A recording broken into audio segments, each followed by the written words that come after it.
Greetings, everybody. I'm happy to communicate with you again today.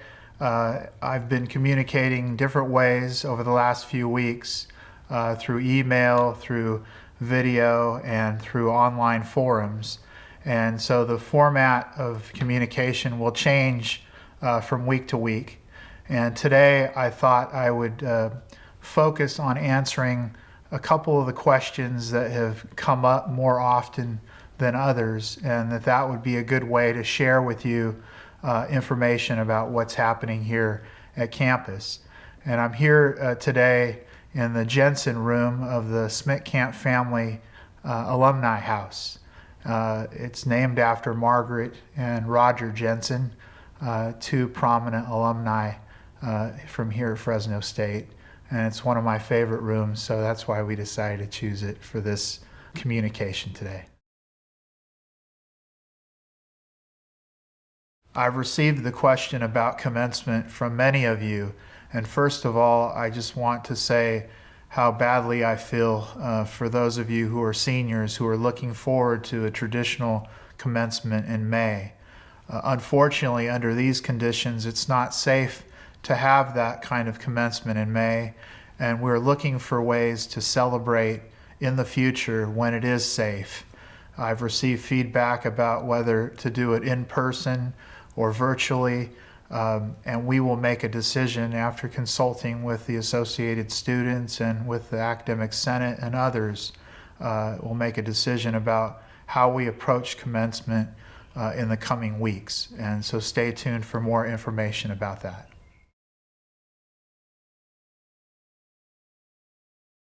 The decision that we made to transition to virtual education a few weeks ago, I believe, was critically important because of the safety concerns that we had for everybody here on campus. And over the last few days, I've been very impressed with how our faculty and staff and students have responded so positively to this significant cultural change at our university. I want to urge you to continue to seek out whatever assistance that you need.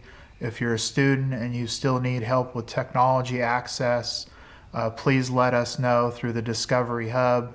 If you're a student who needs access to food or diapers at this time, our student cupboard is available to help you. And for our faculty who've stepped up to make this change, I just want to thank you for doing that. I do believe that our actions are flattening the curve, and they were made in the best interests of all of us here on campus. There continues to be a handful of us who are working to make sure that the university continues to function properly. About 10% of our total team will be here beginning on Monday, and we've been steadily decreasing that over time. And we've tried to ensure that for those who don't need to be on campus and can do their job via remote access, that they do that. Well, there are elements of our university that must be continued, must be preserved. Those would include our public safety officers and that entire staff, our custodians and other trades to keep our campus functioning properly, to keep it clean, especially at this very important time. Certain staff who are here on campus to ensure that our students are served effectively, as well as our faculty and staff. So that's why the library is open in a very limited way so that students can gain access to the books that they might need for their courses or for their research. The laboratories are open. The ones that must stay open are opened, and we need to make sure that we have a team here to support that. The farm is open. Student health and counseling is open, as well as our student housing for about 150 or so of our students who consider the campus their primary home. And we have dining service available for them as well. During this national emergency, we've leaned into our mission, which is to boldly educate and empower students for success. and we especially are focused on supporting those students who need us most right now, those who might be food insecure, those who may have children at home, those who may have lost a part-time job or two. We want to make sure that we have the support in place so that you can continue to be successful. Two of the programs that are especially important right now that we started about 6 years ago are the Student Cupboard and Discover E. And they are playing a huge role right now, hugely important role. The cupboard is serving food, is available for food. I encourage students to look at the website, to look at the hours of operation. They can go and get groceries there. They can go and get diapers. And we want to encourage all students who need access to visit the Student Cupboard, and you just need to bring your student ID. The Discovery Hub is a very important program as well, and if you're a student who needs access to technology, we're loaning out tablets, and we're also loaning out mobile hotspots. And I've received emails from a number of students who need that kind of help. One came to me last week that I remember from Porterville, and she said there is no way that I can access my courses without having some connection.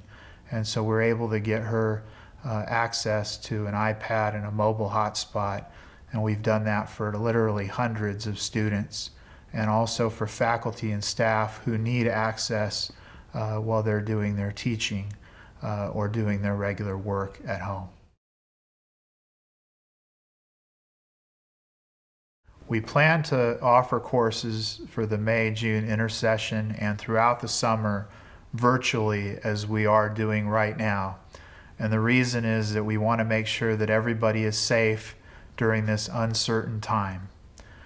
For those who are interested in those courses, I'd like you to check the website for more information, and I encourage you to do that. And I know that for many of our students, the intersessions and also the summer play a key role in helping you to graduate in a timely way. And as your president, I want to make sure that we have that support available to you so that you can graduate if you're getting close and need a course or two to do that.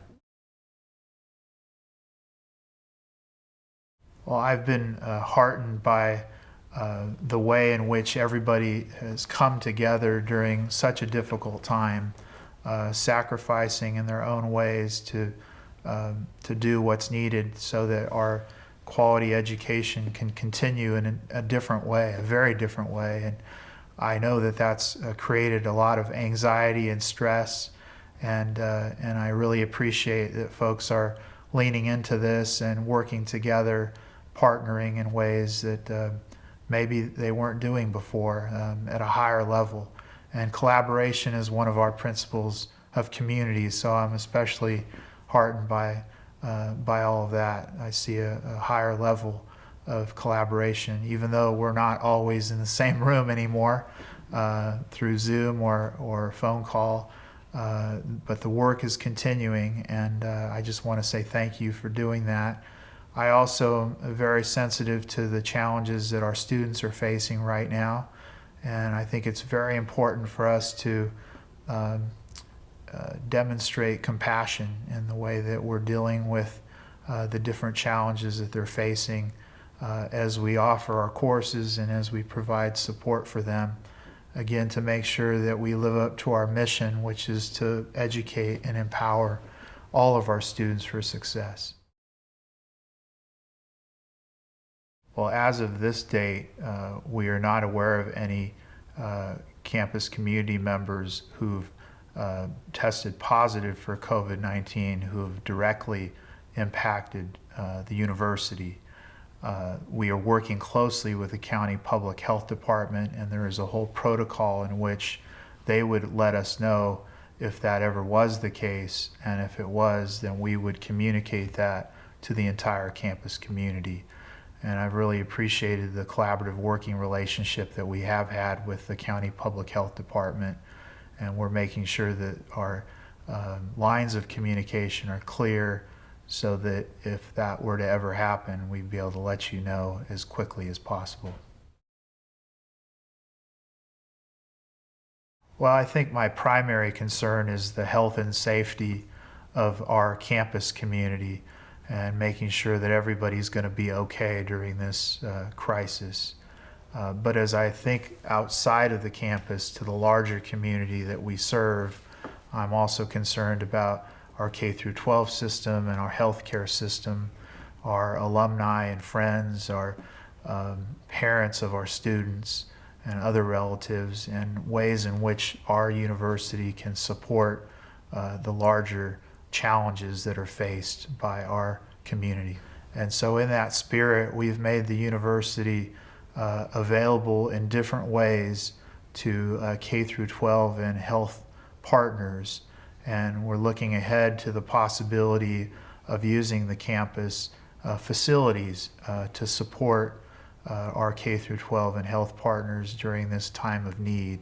We'll be making more specific announcements in the coming days about that, but I do want people to know that our university, as a public university, is open to those kinds of ideas to try to help during this very difficult time.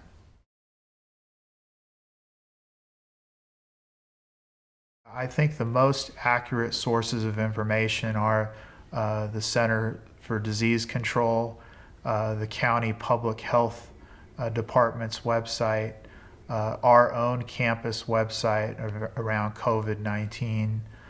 You can check our social media channels through Twitter and Facebook and Instagram. And if all else fails, you can send me a message on any of those channels, and I'll help you, as I've done with others, to find the right answer. I don't want rumors to concern people, so if you're feeling anxious about something in particular, please reach out and ask the question, and we'll make sure that we get you an answer. Well, thanks again for joining me today. I hope that I've answered some of the questions that have been on your mind, and I want to invite faculty and staff to participate in an online forum that we're planning for April 15th. Provost Jimenez Sandoval will join me, and I'm hoping that Senate Chair Holyoke will be online as well, and we'll work together to answer questions that you might have. I want to urge you to continue checking email and websites so that you're up to date on the information around this crisis. I'll also continue these communications each week.